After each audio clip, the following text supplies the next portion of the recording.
Hey, it's Career here, and in this video you'll finally understand what is the anima and how to integrate it. This video continues my Demystify Jungian Psychology series. So I'll assume that you know that the basis for the animus and anima is the eros and logos. You understand the basics of psychodynamics and how they function as complexes and as a compensation for the persona. And if you missed my last videos, I'll link the playlist over here and also down below. And this whole series is based on my book Pistis Demystify Jungian Psychology, and you can claim your copy when you join my newsletter. And lastly, to avoid any confusions and pointless discussions, every time you hear me say masculine and feminine, I want you to think in terms of eros and logos. And I don't know if you know this, but there are no more books behind me to make me look smart, as we are in the process of moving. I left just just one for the aesthetics. So let's quickly recap that men have the tendency to be consciously identified with logos, and as a compensation this will generate an unconscious eros. Also, the nature of the unconscious is to be personified, so the image we find in the unconscious of man is denominated anima. And Jung says the anima is the archetype of life. That's why the biggest mistake when attempting to understand it is treating it solely as an intellectual concept. In reality, this is simply a term that refers to the emotional life of a man, his relationships and the authentic expression of his soul. The concept doesn't matter. What's real is his genuine experience with eros. That said, since men tend to be consciously identified with logos, most often are clueless about their emotional life. I'm obviously not going to include myself in this one. And the ones that have this connection tend to be possessed by it, rather than having a conscious experience of their feelings. The emotional realm usually threatens men, and when they run away from it, the anima always has her revenge, mercilessly entangling him in the exact situations he tries to avoid. We usually see the works of the anima whenever there are overreactions, a sense of urgency, and overwhelming emotions. And here's a good place to remember the difference between the feeling function and affects. The first one is the conscious experience of an emotion and having a clear scale of values, whereas the second is about compulsive emotions and feeling out of control. So the anima isn't about a feeling, but about moods. In this light, here's what Jung says. The anima is a factor of the utmost importance in the psychology of a man, wherever emotions and affects are at work. She intensifies, exaggerates, falsifies, and mythologizes all emotional relations with his work and with other people of both sexes. Resultant fantasies and entanglements are all her doing. When the anima is strongly constellated, she softens the man's character and makes him touchy, irritable, moody, jealous, vain, and unadjusted. He is then in a state of discontent, and spreads discontent all around him. Sometimes the man's relationship to the woman who has caught his anima accounts for the existence of this syndrome. In Aeon, Jung equates the anima with Maya, the goddess of illusion, as she is constantly interjecting in a man's interpretation of reality. Moreover, Maya's intentions of enveloping, embracing, and devouring unmistakably point to the mother complex. Now, in a man, the father complex serves as a basis for the persona, while the mother complex as a basis for the anima. Consequently, the relationship with the mother, or lack of, has a great impact on the anima, as well as how the father deals with the feminine. In that sense, when a man is caught in his mother complex, there is a tendency to live regressively, always looking back and wanting to remain a child. He resists carving his own path and becomes indecisive, insecure, and weak. He attempts to escape and live his own life only to find himself giving up and coming back the next moment. The effects of the devouring mother make a man averse to touch reality. He lives in a fantastical world where he expects everything to be given to him without any effort. And this also greatly conditions his expectations about women, as he seeks this magical, fairy being that will provide him with a sense of eternal childhood and will take care of him like a dedicated mother. He expects his partner to allow him to remain childish and not place any demands that he become a grown man. Of course, I'm talking about the puer aeternus, popularly known as the man-child. But I won't go into detail here because I already have a whole video on the puer and puer aeternus. Now, as the archetype of life, the anima is what presents a man with his call to adventure, challenges him to find what's truly valuable, and demands that he take a stance in life. That's why the anima is also associated with things of courage and bravery, to follow and defend the values of the soul. But if a man resists this task, the anima will entangle him into the exact situations he tries to avoid. Again, This confrontation happens especially with women, because when you don't follow your authentic path and create your unique sense of meaning, this expectation will be projected upon them. In other words, women become the whole life of a man who narcissistically expects them to fulfill his every need, and this violates the masculine spirit and makes men weak and codependent, since they live to win their approval and validation. In that sense, the Anima demands that you get your hands dirty and have the audacity to carve your own path, as she only reveals herself to those who prove to be worthy. And when you rise up to this challenge and follow your pistis,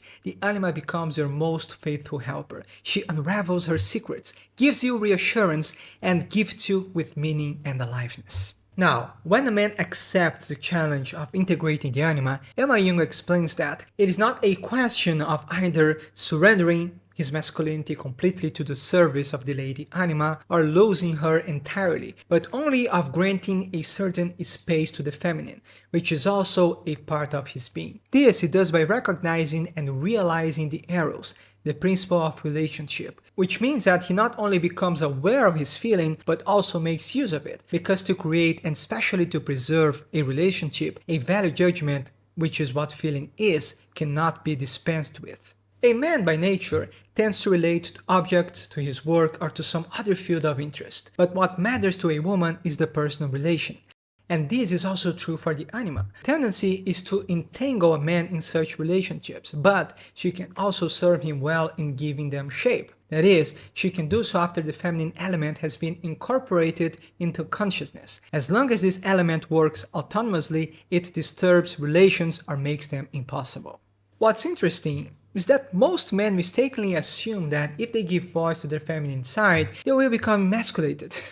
But it's the other way around. When there isn't a conscious dedication to integrating the Anima, it functions like an autonomous complex, making men touchy, jealous, overly sentimental, and even causing impotence. So there needs to be a balance between eros and logos, because if a man doesn't cultivate a sense of direction, drive, discipline, and decisiveness, then he will be a mere puppet in the hands of the Lady Anima. Eros has to be incorporated into the masculine spirit, which Jung summarizes as knowing what you want and going after it. So when men have a conscious experience of the Anima, they know what's truly valuable to them, they know what's meaningful, and they are resolute. Now, the Anima also functions as a compensation for the persona, and that's why one of the biggest challenges to its integration is a strong persona identification. Moreover, this identification makes men devalue feminine qualities, and they become vain, shallow, and only live for the appearances, and this gives free rein to a negative Anima.